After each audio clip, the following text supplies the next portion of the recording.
Illana Burk, CEO of Your Life's Workshop, coach to entrepreneurs and solopreneurs across dozens of industries, and host of Good Business. With nearly 20 years' experience helping hundreds of clients create profitable, ethically driven, and sustainable businesses based on their life's work, I'm here to teach you how to do great work, make great money, and make a positive impact without feeling like you need a shower afterwards.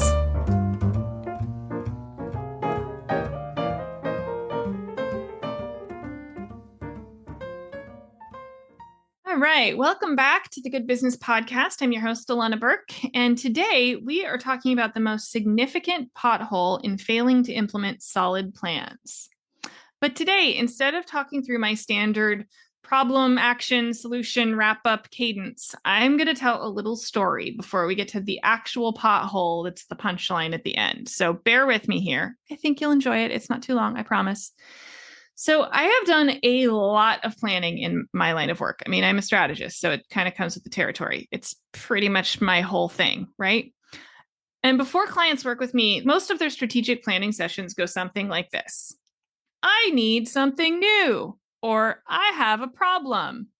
I'm going to brainstorm about it. And then idea, posturing, flurry of Post-it notes and whiteboard scribbling and lots of journaling and lots of discussions and lots of words like integration and engagement and proactive. It's all very exciting, right? Super fun. Brainstorming, lots of circles, lots of lines, lots of arrows, right? And they feel much better because they are doing something. They're taking action. They are using their big brains to do things, right? But they're not actually doing things yet. They're planning to do things. And at the very end, if it's well done, they have something that looks like a way forward, right? A solution to whatever the problem was. It's like they're looking at it like it's a guiding compass that will lead them from the dark. And they leave feeling very pleased with themselves because now they have a plan, right? We've all been there. At this stage, if they were a company and not like a struggling health coach or life coach or designer or copywriter or whatever your thing is, right? That makes you a tiny little solo business owner. If you had an actual company behind you, this would be the stage where it would be up to all the worker bees to figure out how to implement said plan. But if you're a solo act, guess what? You are all the worker bees. There are no other bees, just you. There's just you. So you start chipping away at it and you quickly realize that you don't actually have enough resources. You really need more bees, right? You need maybe a VA. Nope, no money for a VA. A coach? No money for a coach either. A course? Yes, I will take a course. Oh, no, wait, I don't have time for a course. What was that plan again? Oh, right. Get strategic about whatever, right? Shit, now I need a plan. Right? You see how that all goes in one big old circle? That was the pothole. Did you see it back there? They drove right over it. The thing that will kill a good plan faster than just about anything else is the failure to consider capacity and resources before you start planning. Knowing how much gas you have in the tank before you start allows you to plan your journey based on the locations of gas stations along the way, right? And I won't lie, like considering capacity before you consider solutions is like not fun at all. It's Western culture does not prepare us well for conceptualizing constraint as part of brainstorming. And there is a lot to be said for plowing ahead at times without considering what's possible, right? Like we probably never would have landed on the moon if we considered what was possible.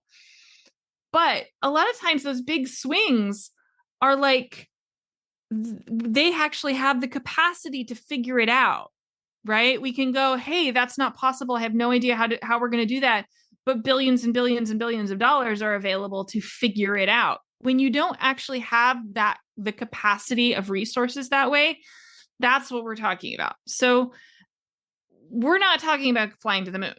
We're talking about the problems solving and strategizing next steps in your work. Understanding simple things like how much time you actually have, how much brain power you can really devote to what you're doing. What are the needs of your family, your friends, your stakeholders? What are they actually needing so that you can right-size the solutions and save yourself from the massive soul-crushing pothole of constantly failing to consider what you can do with what you actually have? Right? How do you deal with that? it's a slow process. It's an uncomfortable process. And it's one that we often like to skip over as solo business owners because it doesn't feel nice to confront the realities of your situation sometimes. But the nice thing about knowing what they are is that you can choose what to push through. You can choose where to sacrifice, and you can make decisions with your eyes open. If you're not making decisions with your eyes open and you're just creating strategy and hoping that the road will consistently rise to meet you, means that you're very likely not paying attention to what people around you actually need and expecting the road isn't a road, it's people. It's your spouse, it's your friends, it's the human resources around you that are willing to help you. It's not a road rising up to meet you. It's actual human power being willing to throw in and help when you're not really planning well for how you're creating your work in the world.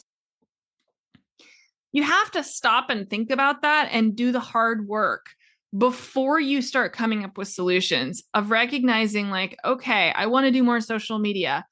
I probably realistically only have about 2 more hours a week. So I have to create my strategy based on that constraint. I can't create a massive, amazing, transcendent strategy that requires 10 hours a week because you just can't put that much gas in that tank, right? There's just not enough room. And you're setting yourself up for disappointment and for making excuses for your own failures, right? And that sucks. That creates martyrdom or it creates hustle. And both of those things suck, right? So recognize what your resources are and get okay with growing as fast as you can. As fast as you can, not as fast as you want to. Because reality is kind of a bitch. Eventually, it is really just a big hole in the street that you fall in and you can't go any further. But man, if you have the resources, by all means, go to the moon. If you can go to the moon, go to the moon, right? But you got to know what your resources are before you can actually start building your rocket ship. All right, everybody. Thank you so much for joining me. Today was just a nice, tight little lesson, but it's an important one. I look forward to seeing you very soon on our next episode. Have a great one, y'all. Bye. Thanks so much for hanging out with me today. For more information, visit yourlifesworkshop.com.